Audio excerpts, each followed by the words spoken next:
तपस्विभ्योधिको योगी ज्ञानीभ्योपि ततोधिकः। और अंत में भगवान ने कहा तस्मात् योगी भव अर्जुन। श्रीमद् भगवत गीता में प्रत्येक व्यक्ति को अर्जुन के माध्यम से भगवान ने ये संदेश दिया है कि आप जगत में जिए, लेकिन तस्मात् योगी भव अर्जुन। अर्जुन तुम योगी बनकर जियो। अब यहां जो चर्चा की गई है उस योग के भीतर जहां ये प्रसंग आया है वहां भगवान उसको कर्मयोगी बना रहे हैं। धीरे धीरे उसको ध्यान योगी बनाएंगे। धर्म कर्मयोगी बनने के बाद ज्ञान कर्मयोगी, ध्यान योगी, और अंततो गत्वा ज्ञानादेव तो कैवल्यम। ज्ञान के द्वारा ही मोक्ष की प्राप्ति होती है, इसलिए भगवान अर्जुन को ज्ञान में उसे प्रतिष्ठित कर देंगे। भक्ति का मार्ग भी अंततो गत्वा ज्ञान तक व्यक्ति को ले जाकर संसार के समस्त बंधनों से मुक्त कर देता है। और भारतीय जीवन की यात्रा एक दिन निवेदित कर चुका हूं कि हम सब लोग बंधन से मुक्ति की यात्रा में चल रहे हैं। जो बंधन से बंधन की ओर ही जा रहा है वो तो बहुत कठिनाई में है। बंधन तो पूर्व जन्म के अनेक कर्म हैं जिन्हें हम देख नहीं पाते, उनके कारण व्यक्ति को नए नए बंधन भी कई बार आते हैं, लेकिन उन बंधनों से मुक्त होकर निर्द्वंद जीवन जीने की आकांक्षा ये भारतीय जीवन की सर्वश्रेष्ठ पद्धति है। रामायणम सर्व पुराण सम्मतम।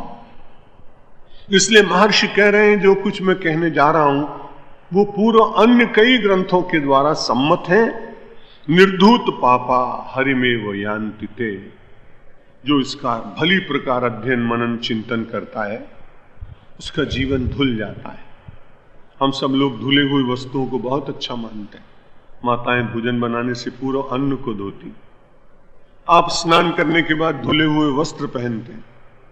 प्रत्येक व्यक्ति अपने पूजा घर को धोने का प्रयत्न करता है। यह आध्यात्मिक चिंतन हमारी वृत्ति को पवित्र करता है, प्रक्षालन कर देता है, मति शुद्ध होती है। यहां भी कहते हैं यदि आपने इस कथा को प्रेम से श्रवण किया तो आपके पाप धुल जाएंगे। और परिणाम क्या होगा? हरिमेव यान्ति ते।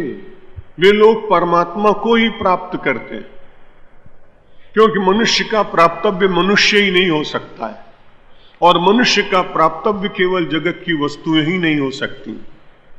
जगत की वस्तुएं ही प्राप्तव्य हो तो बिना प्रयत्न किए भी कई बार मिलते हैं।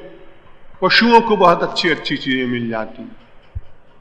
पश्चिमी जगत में आप जाएं तो प्रातःकाल बहुत बड़े बड़े अच्छे अधिकारी किसी पार्क में बड़े प्रेम से अपनी कार में बिठाकर ले गए हुए श्वान को 1-2 माइल रोज घुमाते हैं। हम करीब 9 बजे रोज वहां लंदन में मनु भाई के साथ या किसी के साथ किसी पार्क में घूमने जाते। समय बहुत कम मिलता है, 10-20 मिनट का चक्कर लगाने जाते। तब मैं देखता हूं कि जो घूमने वाले लोग हैं उनमें से 60% तो वो होते हैं जिनके हाथ में कुत्ते होते हैं, और वो बड़ी अच्छी अपनी गाड़ी में बिठा के उनको लाते हैं, खूब दुलार करते हैं उनका।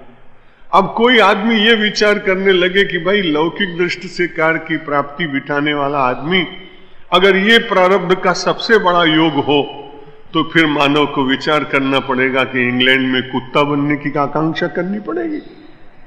पर इस प्रकार की आकांक्षा मानी तिर्यक योनि में उत्पन्न होने पर भी वस्तुएं तो आपको मिल ही जाएंगी, केवल उन्हीं के लिए प्रयत्न किया जाए ये बहुत अच्छी बात नहीं। उनके लिए प्रयत्न थोड़ा जागतिक जीवन जीने के लिए मकान चाहिए, औषधि के लिए पैसा चाहिए, भोजन चाहिए, अच्छे वस्त्र चाहिए, परिवार के स्वजनों को कोई कष्ट न हो इस प्रकार की आर्थिक व्यवस्था चाहिए, ये सब ठीक। लेकिन कठिनाई बस केवल वही है जब व्यक्ति के जीवन में ये एक अंतर पड़ता है कि प्राप्तव्य वस्तुएं हैं कि परमात्मा प्राप्तव्य है। ये निर्णय यदि नहीं होगा तो मनुष्य अनेक योनियों में जाकर प्रारब्ध जन्य वस्तुओं तो प्राप्त कर सकता है, लेकिन हरिमेव यान्ति ते ऐसा संभव, वो परमात्मा को प्राप्त नहीं कर सकता है।